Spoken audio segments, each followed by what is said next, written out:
একজন ভালো চরিত্রের মানুষ সাধারণত খুব সুশৃঙ্খল হয় এবং তার মধ্যে দৃঢ়তা, সততা, নীতিগতভাবে সে নিখুঁত জীবনযাপন করে। এই গুণাবলীগুলি আপনাকে একে অপরের থেকে আলাদা করবে। গুড ক্যারেক্টার এমন একটা জিনিস যেগুলো আপনাকে অন্ধকারের মধ্যে আলোর মতো উজ্জ্বলভাবে জ্বলতে সাহায্য করবে। আপনি একজন ভিন্ন ধরনের ব্যক্তি হবেন। চরিত্র হলো এমন একটি মনোভাব যা প্রত্যেকটি যুবক, মধ্যবয়সী এবং বৃদ্ধের মনে গেঁথে রাখা উচিত। ভালো চরিত্র আপনি যেখানে যান না কেন, হতে পারে সেটা মার্কেট, হতে পারে আপনার অফিসে, সবসময় একটা পজিটিভ ইম্প্যাক্ট তৈরি করতে চলেছে। আপনার সমাজে, পারিপার্শ্বিক মানুষের কাছে আপনি একজন ভিন্ন স্বাদের ব্যক্তি হয়ে উঠবেন। আর আপনার ভালো চরিত্র আপনার জীবনে সম্মান নিয়ে আসবে।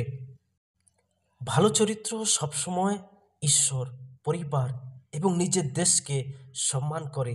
বিবাহের চরিত্র হলো কঠিন সময়ে কাজ করা এবং বিবাহ বিচ্ছেদের চেষ্টা করার পরিবর্তে চরিত্র হলো আপনার পরিবার, বন্ধুবান্ধব, সহযোগী, অন্যদের মঙ্গলের জন্য প্রতিশ্রুতিবদ্ধ হওয়া। এমনকি যদি একটি ব্যক্তিগতভাবে ব্যয়বহুলও হয়, এবং চরিত্র হলো একটি ভালো উদাহরণ স্থাপন করা। আমরা এমন একটা সময়ে বাস করছি, আমাদের কিরূপ ব্যক্তি হওয়া প্রয়োজন। পবিত্র আত্মা যখন একজন বিশ্বাসীর জীবনকে সম্পূর্ণ নিয়ন্ত্রণ করে, ওই ব্যক্তির জীবনে পবিত্র আত্মার ফলগুলি দেখা যায়। প্রেম, আনন্দ, শান্তি, দীর্ঘ সহিষ্ণুতা, দয়া, মঙ্গলভাব, বিশ্বস্ততা, ভদ্রতা, আত্মসংযম। ঈশ্বর আমাদের পবিত্র আত্মায় পূর্ণ হয়ে আত্মার ফলে পরিপূর্ণভাবে জীবনযাপন করার উপদেশ দেয়। আর এটি আমাদেরকে বলছে যে যেন আমরা যে শান্তিপ্রিয় মানুষ হই, ভালোবাসার মানুষ হই, আনন্দ করতে পারি সর্বদা। তিনি চান যেন আমরা আমাদের জীবনে সেই আত্মার ফলগুলোকে ধারণ করি। ঈশ্বর চান যেন আমরা তাদের প্রতি করুণাশীল হই যাদের সাহায্য প্রয়োজন রয়েছে। আমাদের উদার মানুষ হওয়ার প্রয়োজন রয়েছে। এটি ঈশ্বরের আদর্শ ব্যক্তি। এবং বিশ্বাস করুন বা না করুন, আমরাও এরকম হতে পারি। আমাদের এমনই হওয়ার কথা ছিল। আমি এভাবে বলতে পারি, খ্রিস্ট মারা গেছেন যাতে আমরা সেই ধরনের ব্যক্তি হতে পারি। প্রভু যীশুখ্রিস্ট যখন 10 অধ্যায় 10 পদে বলেছেন, আমি এসেছি যেন তোমরা জীবন পাও আর অফুরন্ত জীবন পাও। জীবনটা অসাধারণ শোনাচ্ছে, কিন্তু আমরা যে জায়গায় পৌঁছতে চাই সেখানে পৌঁছতে হলে কিছু বাধা আছে যা আমাদের এড়িয়ে যেতে হবে। আমাদের প্রভু আমাদের কাছ থেকে যা চান এবং আমরা যা অনুভব করছি তার মধ্যে যদি কোনো ব্যবধান থাকে, তাহলে এর কারণ কি? আমি মনে করি এর কারণ হলো, প্রথমত আমার মনে হয় আমাদের অনেকেই আমাদের পরিত্রাণ সম্পর্কে ভুল ধারণা রয়েছে। আজকাল বেশিরভাগ বিশ্বাসীরা পরিত্রাণকে কেবল অতীতকালের মধ্যে দেখেন। পরিত্রাণ এমন একটি বিষয় যা আমাদের জীবনে ঘটেছে। অনেক খ্রিস্টান মতে আমাদের পরিত্রাণ একটি সম্পূর্ণ কাজ, কিন্তু বাইবেল পরিত্রাণকে সেভাবে ব্যাখ্যা করে না। বাইবেলে পরিত্রাণকে এইভাবে বোঝানো হয়েছে, আমি রক্ষা পেয়েছি যদি আমি যীশুখ্রিস্টকে আমার ত্রাণকর্তা হিসেবে বিশ্বাস করে থাকি। আর এটা ইঙ্গিত করে যেদিন আমরা খ্রিস্টকে বিশ্বাস করেছি সেই দিন আমরা পরিত্রাণ লাভ করেছি। কিন্তু বাইবেল এও শিক্ষা দেয় যে একবার আমি পরিত্রাণ পেলে আমি পরিত্রাণ পেতে থাকব। আমরা পরিত্রাণ পেলেও দিন প্রতিদিন আমরা পরিত্রাণ পাচ্ছি। পবিত্র বাইবেল আরও বলে যে একদিন আমরা প্রভুর সামনে দাঁড়াবো আর আমরা খ্রিস্টের স্বরূপে স্বরূপান্তরিত হব এবং তারপরেই আমরা পরিত্রাণ পাব। একজন খ্রিস্ট বিশ্বাসী হিসাবে আপনার জীবনকালে আপনি ধীরে ধীরে পাপের শক্তি থেকে আপনি রক্ষা পাবেন এবং অবশেষে একদিন আপনি যদি মনে করেন আমি বিশ্বাস করেছি, আমি পরিত্রাণ পেয়ে গেছি, আর আপনার কিছু করার নেই, সব কিছু এখন পরিষ্কার হয়ে গেছে, তাহলে আপনি সেই রকমের ব্যক্তি যার অফুরন্ত জীবন হতে পারে না। কারণ পরিত্রাণ কেবল আমি পরিত্রাণ পেয়েছি, তার থেকেও বেশি আমি পরিত্রাণ পাচ্ছি এবং অবশেষে আমি পরিত্রাণ পাব। এই কারণে পৌল রোমীয়দের বলেছেন, আমরা যখন বিশ্বাস করেছিলাম তার চেয়ে এখন আমাদের পরিত্রাণ আরও নিকটবর্তী। এখানে পৌল কি সম্পর্কে কথা বলছেন? অতীতের পরিত্রাণ নয়, যা ইতিমধ্যে সম্পন্ন হয়েছে।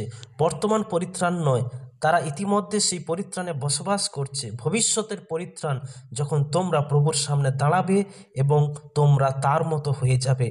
কখনো কখনো আমরা খ্রিস্টীয় অভিজ্ঞতায় ঈশ্বর আমাদের জন্য যা চান তা মিস করি, কারণ আমরা কাজের ধারণাটি ভুলভাবে প্রয়োগ করি।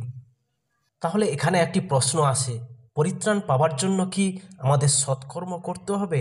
পরিত্রাণের জন্য কি সৎকর্ম নিতান্তই জরুরি? সৎকর্ম ছাড়া কি পরিত্রাণ পাওয়া যাবে না? এখানে এরকম মানুষ রয়েছে, আমরা পরিত্রাণ পাওয়ার কথা, কিন্তু তা কাজের দ্বারা নয়।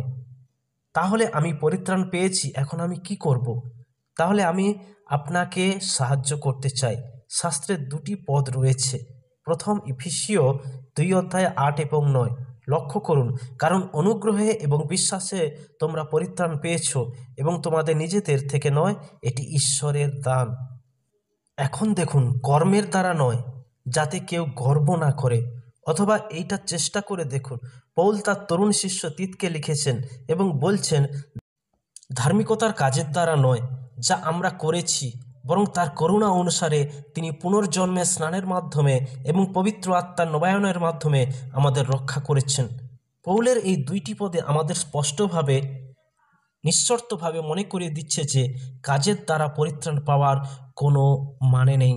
খ্রিস্টান হওয়ার জন্য আপনি যথেষ্ট কাজ করতে পারবেন না। কাজ ছাড়া ঈশ্বরের অনুগ্রহে আপনি পরিত্রাণ পেয়েছেন। সেই সঙ্গে আমরা আরও একটি পদ লক্ষ্য করব, ইফিসীয় 2:10 সেখানে বলা হচ্ছে, কারণ আমরা খ্রিস্ট যিশুতে সৎকর্মের জন্য সৃষ্ট তার কারিগর, যা ঈশ্বর আগে থেকেই প্রস্তুত করেছিলেন যাতে আমরা সেই পথে চলতে পারি। সৎকর্মের দ্বারা পরিত্রাণ পাইনি, বরং সৎকর্মের জন্য পরিত্রাণ পেয়েছি। তার 3 অধ্যায়ের ক্ষেত্রেও একই কথা, একই অধ্যায় 8 এখানে। এটি আরও শক্তিশালী, এটি একটি বিশ্বস্ত উক্তি, এবং আমি চাই আপনি এই বিষয়গুলি সর্বদা নিশ্চিত করুন। যারা ঈশ্বরে বিশ্বাস করেছে তারা সৎকর্ম করার জন্য সতর্ক থাকুন। এই বিষয়গুলি মানুষের জন্য ভালো এবং উপকারী। তাই কখনো কখনো আমরা বিশ্বাসী হিসাবে এই জীবন থেকে যা পাওয়া উচিত তা পাই না, কারণ আমরা পরিত্রাণকে ভুল বুঝি এবং আমরা মনে করি এটি ইতিমধ্যে শেষ হয়ে গেছে, সব কিছু কমপ্লিট হয়ে গেছে। বাইবেল আমাদেরকে বলে না যে পরিত্রাণ পাওয়ার জন্য, পবিত্র হওয়ার জন্য আমাদের কাজ করতে হবে। আমরা বিশ্বাসের উত্তম যুদ্ধে লড়াই করছি, লড়াই করতে হবে, কিন্তু ঈশ্বরকে ধন্যবাদ যে আমরা তা করতে পারছি না, কারণ আমাদের ভালো কর্ম আমাদেরকে বাঁচাতে পারবে না, কিন্তু খ্রিস্টের মৃত্যু আমাদেরকে রক্ষা করতে পারে।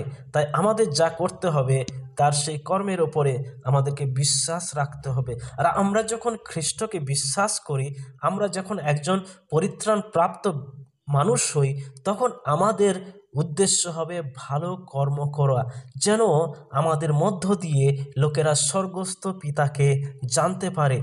একজন খ্রিস্ট বিশ্বাসী, পরিত্রাণ প্রাপ্ত বিশ্বাসীর হলমার্ক চিহ্ন হবে সে কাজে সৎ হবে, নিপুণ হবে এবং ধার্মিক জীবনযাপন করবে, এবং পবিত্র আত্মার যে বরদান রয়েছে, পবিত্র আত্মার যে ফল রয়েছে, সেই ফল তাদের জীবনে প্রকাশ পাবে।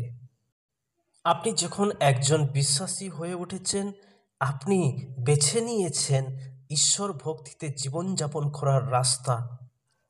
ফিলিপিও তার 2:13 লক্ষ্য করুন, সেখানে বলা হয়েছে তোমাদের পরিত্রাণের কাজ সম্পন্ন করো, কারণ ঈশ্বর তোমাদের মধ্যে কাজ করেন তার সৎ উদ্দেশ্য এই ইচ্ছা কার্য উভয়। তারপর 14 বলা হয়েছে, অভিযোগ এবং তর্ক বিতর্ক ছাড়াই সব কিছু করো। আমরা ছোট ছোট বিষয়ের জন্য মন খারাপ করি, অভিযোগ করি। আমরা এই পৃথিবীতে কুটিল এবং বিরোধী বিকৃত মানুষদের মধ্যে বসবাস করছি। আমাদেরকে ঈশ্বরের নির্দোষ এবং নিরীহ সন্তান রূপে জীবনযাপন করতে হবে। এই পৃথিবীতে আলোর মতো উজ্জ্বলভাবে জ্বলতে হবে। আমরা কেবল বসে বসে অপেক্ষা করব না যে ঈশ্বর আমাদের সেই মানুষ করে তুলবেন যা তিনি আমাদেরকে হতে বলছেন। বাইবেল তা বলে না। যদি আপনি তা না জানেন তাহলে আমি আপনার কাছে পবিত্র বাইবেলে অনেক পথ, অনেক রেফারেন্স আপনাকে দিতে বলি। আমাদের নতুন জীবন পরিধান করতে বলছে, পুরনো জীবন ত্যাগ করতে বলছে, ঈশ্বরের পবিত্রতায় চলতে আমাদেরকে আহ্বান জানানো হয়েছে। এগুলো আদেশ, এগুলো কোনো পরামর্শ নয়। তাই চরিত্র উত্তম রাখা কতটা জরুরি। আপনি যদি মুদি দোকানে যান, সেখানে আপনার ক্যারেক্টার, বিহেভিয়ার কতটা ভালো হওয়া দরকার। আপনি মার্কেট যাচ্ছেন, আপনি আপনার কাজের জায়গায় যাচ্ছেন, আপনি মিনিস্ট্রিতে রয়েছেন, আপনি যেখানে থাকুন না কেন, আপনার ক্যারেক্টার, চরিত্রকে উত্তম রাখা ভীষণ জরুরি রয়েছে। চরিত্র হলো একজন ভালো উদাহরণস্বরূপ ব্যক্তি হওয়া, যাকে দেখে লোকেরা ইন্সপায়ার হবে এবং তারাও ঈশ্বরের সেই পথে চলার জন্য আকাঙ্ক্ষিত হবে। আপনার চরিত্র এমন একটা জিনিস যা পরকালে আপনার সাথে কফিনে যায়। আপনি বিশ্বাস করুন বা না করুন, আপনি যখন এই পৃথিবী ছেড়ে চলে যাবেন, তখন লোকেরা আপনাকে নয়, আপনার ক্যারেক্টারকে মনে রাখবে। এবং এটি এমন কিছু হওয়া উচিত যা আমরা আমাদের জীবনে বিকাশ করতে মারিয়া হতে চাই। বন্ধুরা, আমি এখানে আছি, আমি বলতে পারি আমরা বহু বছর আগে এই বিষয়ে কথা বলতাম, আমরা চরিত্র সম্পর্কে কথা বলতাম, আমরা স্কুলে আমাদের বাচ্চাদের এটি শেখাতাম। বর্তমান প্রজন্ম এই চরিত্রকে অতটা গুরুত্ব দেয় না। তারা তাদের ফ্রিডমের কথা ভাবে, তারা বলে ইটস মাই চয়েস। আপনার উচিত একজন চরিত্রবান আদর্শ ব্যক্তিকে অনুসরণ করা, যে আপনাকে ঈশ্বরের পথে এগিয়ে যেতে সাহায্য করবে। এবং তিনি একজন নিখুঁত ব্যক্তি হওয়া প্রয়োজন রয়েছে, যে তার লোকেদেরকে সঠিক আদর্শ শিক্ষায় নেতৃত্ব দেবে। আমাদের ভালো ক্যারেক্টার, আমাদের ভালো কাজ, আমাদের বিহেভিয়ার আমাদেরকে পরিত্রাণ দেবে না ঠিক, কিন্তু আমরা যে পরিত্রাণ প্রাপ্ত ব্যক্তি, আমরা যে ঈশ্বরের রাজ্যের অধিকারী ব্যক্তি, তা আমাদের এই ক্যারেক্টারগুলোর মধ্য দিয়ে, আমাদের বিহেভিয়ারগুলোর মধ্য দিয়ে কিন্তু বোঝা যাবে। আর তাই প্রভু যিশু বলেছেন যে তোমরাই জগতের জ্যোতি। আর আপনার জীবনের মধ্য দিয়ে যখন সেই জ্যোতি প্রকাশ পাবে, তখন লোকেরা দেখবে যে হ্যাঁ, এ স্বর্গস্থ পিতার সন্তান, এবং তারা ঈশ্বরের গৌরব করবে। তাই আমাদের সকলকে আমাদের ক্যারেক্টারকে উত্তম রাখা আবশ্যক, আমাদের কর্মকে ভালো রাখা আবশ্যক। আমরা যে বিশ্বাস করি, সেই বিশ্বাস কিন্তু আমাদের কর্মের মধ্য দিয়ে প্রকাশ পেতে চলেছে। তাই ভালো কাজ করুন এবং প্রভুতে বিশ্বস্ত থাকুন।